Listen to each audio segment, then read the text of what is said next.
Welcome back to Behind the Confident Smile. I am your host, Bianca Cotton. I am back because conversation with Ramona was just too good to leave it where it was. And we are going to be discussing the strong Black woman syndrome. The reason why, because in part one, Ramona was talking about how she felt she needed to maintain a certain status, a certain look, because she should have it all together as a Black woman, and how that impacted her health journey, her relationship with friends, how she showed up at work, everything. Mm-hmm. Yeah.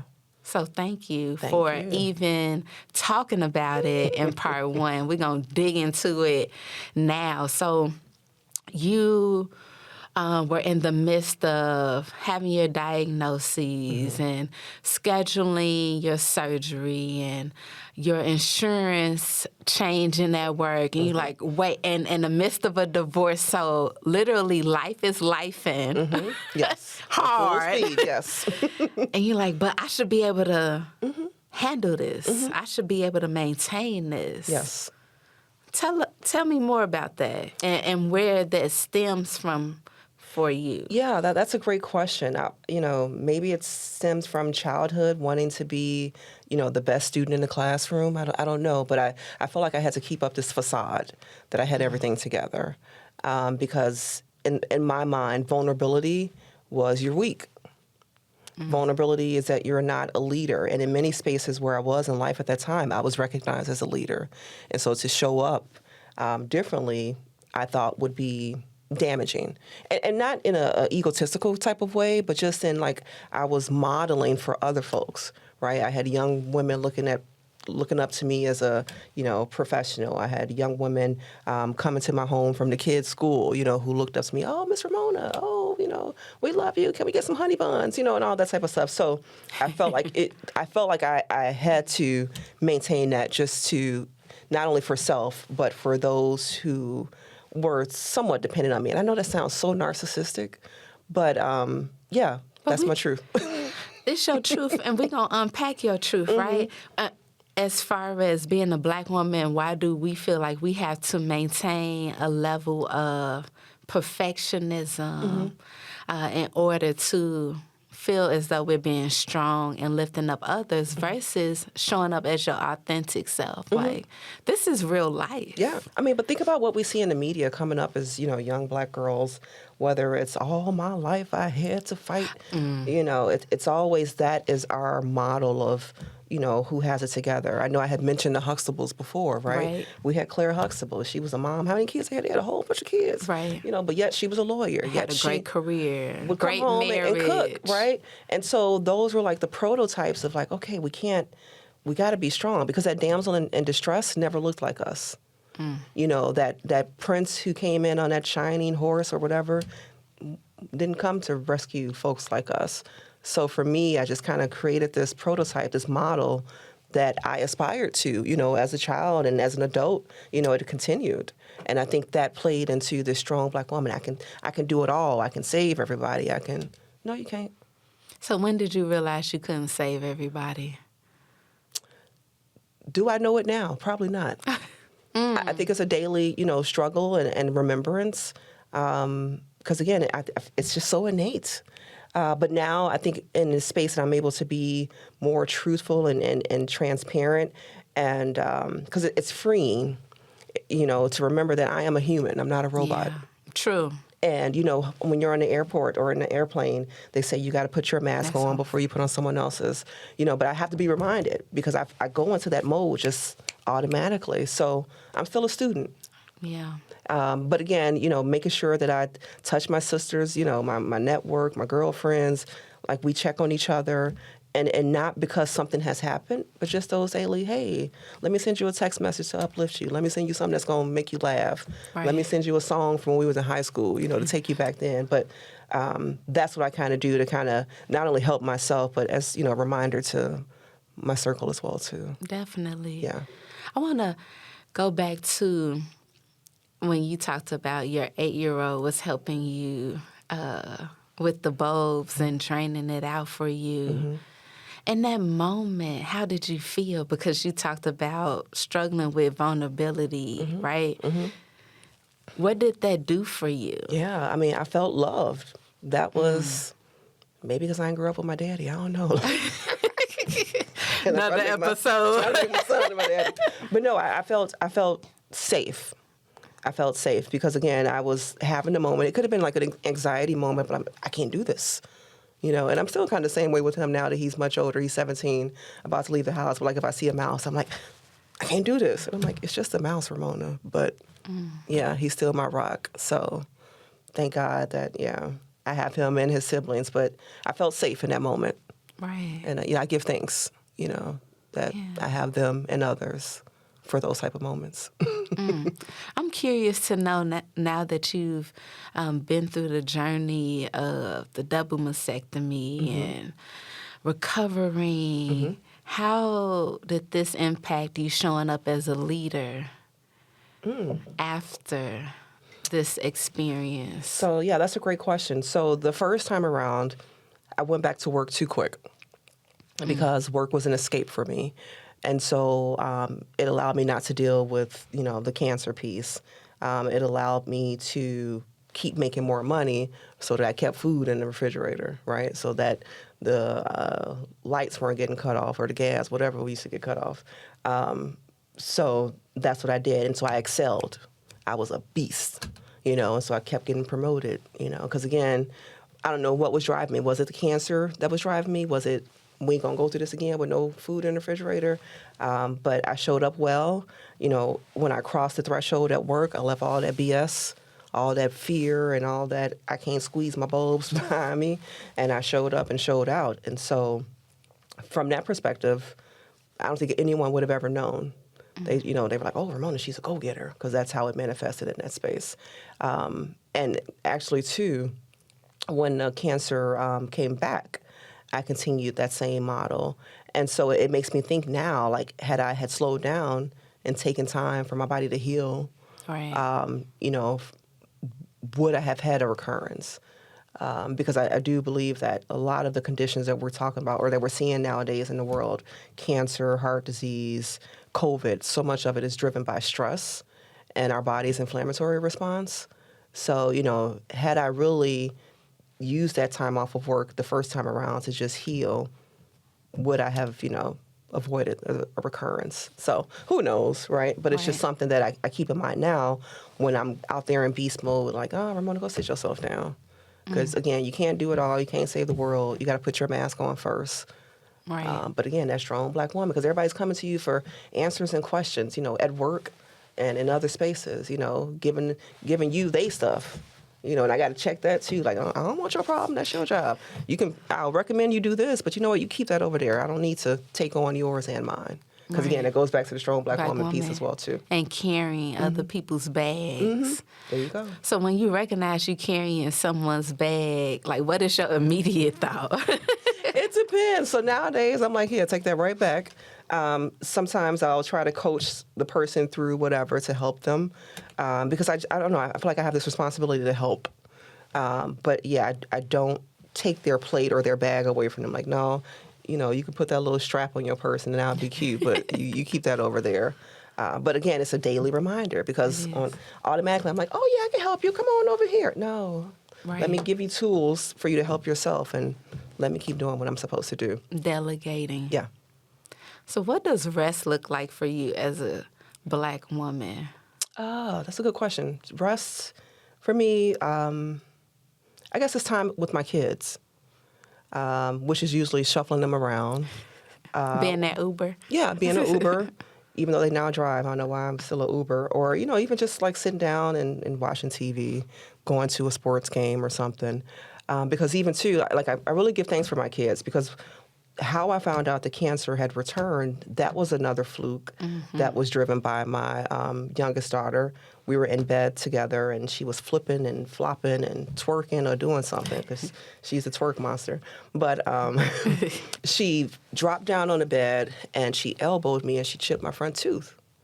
And, I love Martin. I know every episode of Martin. I'm like, oh, man, jacked up my teeth. And I was like, how am I going to find y'all a new daddy if I ain't got no teeth, right? Just laughing, making a joke out of it, but really just knocked it out. And so I went to my dentist, who was fitting me for an implant, and he had this fancy like scan machine. And he noticed something in my jaw as he was looking at the bone where the implant would go. And him knowing my prior cancer history, he was like, yeah, go back to your doctor, go back to your oncologist. And that's how I found out that my cancer had metastasized in my jaw because my daughter knocked out my front tooth. Wow. So what if that had not have happened, right? So again, me always just giving thanks to, for everything, but definitely giving thanks to my kids in this space because, yeah, this is so ridiculous that it could be comical. Right. So what happens now? This is part 2 with the oncologist. Yeah. So went back and we talked about different treatment plans and talked about chemo again.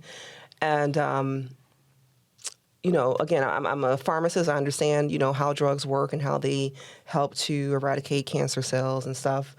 But as we were going through my regimen, I was looking at the cycle of, okay, a regimen this week, another one 2 weeks then. And, I'm like, time off of work. Okay, can't go back to that. And work is your escape. Right, it's my escape, but I can't go back to being broke again either, right? Right. Because remember, my benefits had changed, disability package wasn't all that great. I'm living way too close to my means. So I did 2 rounds of chemo, and I was like, you know what, I'm done. So I went to my oncologist. I was like, I can't do this. And of course, he's like, what the hell is your problem? Like, you should know better. And I'm like, yeah, I just can't. And so instead of talking about some other options, because it's, definitely chemo is the core of treatment for cancer, but there are other things or combination therapies that you can do to lessen the impact of chemo. And so, but I feel like when I said no, it changed the level of our relationship as doctor and patient. And he just basically threw his hands up from my perspective. That's what my story is, my version. So, for a couple of months, I was just not having any therapy. And I was up late one night just Googling cancer something, and I got a notification about a clinical trial that was enrolling women with metastatic breast cancer by a pharma company who was, testing out one of their new drugs. And I called, the number that was on the advertisement. They didn't have any locations in Chicago, but they had one in New Orleans. Tune in this Friday at 7:30 p.m. on Channel 19 for part 1 of our inspiring sit-down conversation with Senate Majority Leader Kimberly Lightford. Go over there and interview for it. And I said, okay. So I get over there, and they said, well, it's opening mail, it's answering the phone.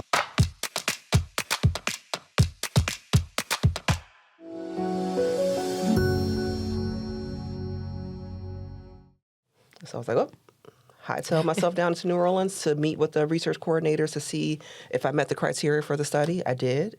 And I'm like, okay. Brought that back to my doctor here in Chicago and said, hey, there's a study that I qualify for that I want to do. And it wasn't chemotherapy. It was still an infusion, but it was a different type of modality of treatment or of drug that was very interesting. So I approached him about it, and he's like, oh, okay. And then in that moment, I asked him, I was like, I go to this world-renowned, nationally recognized cancer institution. Why haven't you ever asked me about clinical trials? And I respect him as, the white male that he is. He said, yeah, my Black patients don't do trials. So, I just didn't ask you. So, again, bias. The bias. And so when I talk about, having your power stripped away in these processes, there are gatekeepers who may have bias. And again, we all have bias. We all suffer from it, right? That's just how society teaches us how to navigate in different spaces.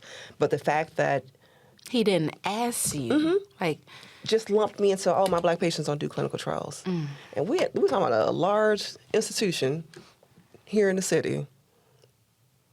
And this is what, okay, fine. So, I enrolled in that study, and I've since done 2 more clinical trials, and I was actually given an expiration date when it came to this cancer by him, he's no longer my primary oncologist, but that expiration date was almost 3 years ago, and I'm still here. Yes. So who knows if it was because I found that clinical trial? Who knows if it was the power of prayer, because I've been doing that? Who knows if it's the Kettle One, because I've been doing it too.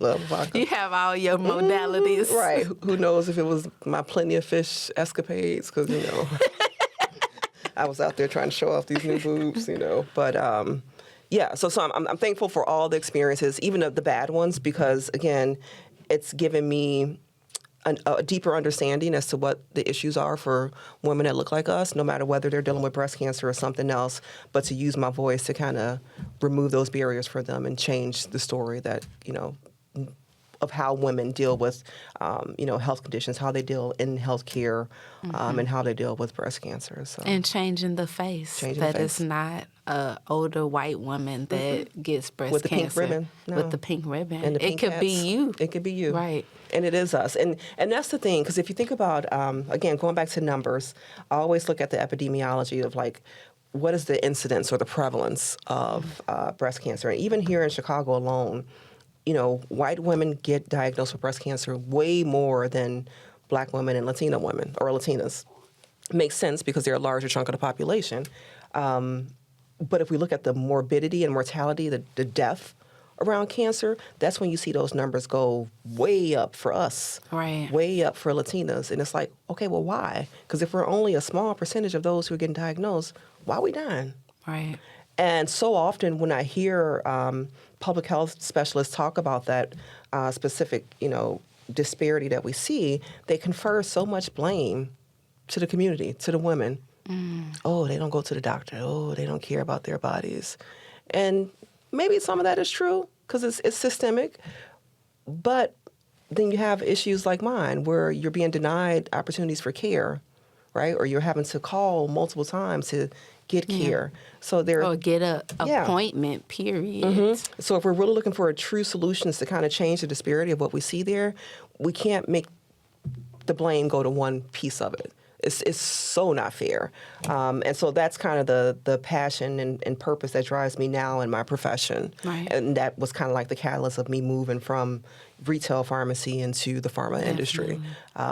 Because, clinical trials does not have to be, the option of last resort. I'm not a fan of going out there and say everybody needs to be in a clinical trial. I know research has a complicated history in our community. Definitely. Because our bodies were taken advantage of in many different, instances. But I do know that a piece of why I'm sitting here today is because I went down that path. Yeah. And we need people who are trusted voices that folks can consult with and talk about the barriers to getting access to health care, even down to I don't have any more PTO days left. Yeah. Like what you were talking about. Yeah. And what is your relationship like with your supervisor? Are you able to be open and say, you know what, I'm going through something right now and I really need to take care of. Yeah, because that's a hard conversation to have. And that's really, hopefully this conversation, too, is one that folks walk away with some type of empowerment, some type of new pearl or nugget they can take away, because that's what I want to do, is just give people the information to empower them to make the best decisions for them. Right. I'm not telling you to do everything I did. Please don't go out there and drink Kettle One the way I did. Don't go out there and play plenty of fish the way I did. But, again, if I could share any element of my story that resonates or connects with a woman, that she then, can take charge or make a better decision for her, or if she's a caregiver to someone else, that's, what I'm hoping that folks get from this conversation. Yeah, or encourage a sister or a friend who's been complaining about being in pain or discovered a lump and like, it disappears. Like what you said when you were having your cycle, that was just a part of your body until you realize, it's something different about this one. Yeah. It's painful. Yeah. It's impacting my ability to show up well. And that's what I tell women. Just know your body. Know what's normal and know what's not. I don't care if it's a vaginal discharge. I don't care if it's, extra sweat coming. If that ain't your norm. Right. Get it checked out. Yeah, you deserve to have somebody look at it and help you through that process. So. Wow. So what would you tell what year was this, 2013, 2014? Yeah. What would you tell the 2013 Ramona? To be vulnerable and ask for help. You don't have to do it alone. Yeah. It would have saved me a lot of headache. Yeah. Even to the point of like crying. I think it took me probably 6 months to cry about having cancer. Because I'm a G, I don't cry. Right. You a thug. and a piece, okay, that's so crazy. So I was telling a girlfriend this recently. So with all this reconstructive surgery, all these, new boobs I got. So I was a negative A cup because I was an A cup. Then I breastfed 3 kids that became negative. And so my reconstructive surgeon, when we were talking about implants, he was like, yeah, you can get this one over here or this one. I was like, ooh, I like this one. It's called Gummy Bear. I'm going to get that one. And I was like, okay, I want to wake up and be Dolly Parton, right? And he was like, I'm going to get you close, dear. I'm going to get you close. So then I remember waking up after surgery once they finally put the implants in. And I was like, you see me right now. I'm nowhere near Dolly Parton. Girl, if I didn't cuss that man out, and I think that was probably the first time I cried because I was disappointed. And the outcome. Yes, but a couple of weeks later, I went to go get a bra from Victoria's Secret, and they were like, yeah, you're a 36D. I was like, where you see a D at? I don't see no D. But then I learned about, how you really measure. Yeah. But I did apologize to the dude. I was like, because I was like, this look like some A cups, But I'm like, yeah, I'm wearing a 36D bra. Let me call this surgeon back. Dr. Kim, I'm sorry. I apologize. I cussed you out. Wow. Ramona, you are hilarious. How do you utilize your lived experience in your 9 to 5? Yeah, so right now, I still work for a pharma company, and I oversee some elements of health equity, but really tying that to the pipeline of drugs that we're developing in many different spaces where it disproportionately impacts people of color, people that look like us. And so being able to tie, there's this need for treatment and prevention for these conditions in these populations to make sure that we're changing the way that we operate as a pharma company. So whether it's, pursuing a clinical trial or putting a study location in a certain community or in a community hospital versus a large institution, being able to provide resources for community health workers and educators, because we know that has been a big driver for spreading awareness and education in our communities, because there's a lot of mistrust, but there's a reason why. There's a valid reason. My story alone, yes, I don't trust y'all, but we can get beyond this if we're willing to partner, if we're willing to have deference as large companies, as large institutions when it comes to, supporting the communities. We've got to understand what the need is. And so that requires going in and listening before you say, hey, I got the cure, I got the remedy. Here you go, community. Pass you on the head, good luck. We got to go in, we got to listen. We got to use the data to kind of help us identify where the areas are, and then co-create. And so COVID was a huge opportunity for that. And at my former employer, I was part of some of the vaccine trials to kind of get that out there into our communities that were disproportionately impacted by death due to COVID. So that spilled over into my current role where, again, I'm just trying to give voice to the patients, give voice to communities so that we don't die. So that we don't have to get diagnosis. Yeah. It's ridiculous. It's 2022, right? That's the year? Yeah. And whether it's even... And we live in the United States. We live in the United States. So even HIV, where I started, I still feel like that's still being regarded as a gay male, white male disease. And there are black women dying disproportionately. There are women in general dying because we've labeled it as such that we're missing a whole diaspora of other patients who are HIV positive. Are we giving them the resources they need to live their life great? Right. And to survive their illness? Because people aren't dying from HIV anymore. But guess what? They are in our communities. Right. And on the South Side, South Shore, Inglewood, we still dying from HIV. We're dying from AIDS-defining illness. And we have been so far removed from that as, a country, I thought. But our communities are still suffering. So where do we have that equity and that parity of resources, whether it's medicines or, access to doctors or whatever it is, just, kind of helping to find the solutions there, because it shouldn't be in 2022, but it still is. But it still is. Well, Ramona, you have dropped the gems. And I'm taking this conversation way too many ways, so I'm so sorry. It's like reading a textbook / a novel and a comic all at the same time. And I thank you for everything that you have shared. Thank you, from Bianca. your story and just holding space today for so many people. And I know this will impact and help other folks advocate if they got tired of advocating for themselves, to be re-energized to do so. So thank you. Thank you. Thank you for providing this platform for the community, so that we can come here and learn, because, your guests are powerful. And the more that we can share our stories, share our narrative, and show how that's impacting the world, the better we can be. So thank you. My pleasure. All right, you all. Until next time, stay tuned.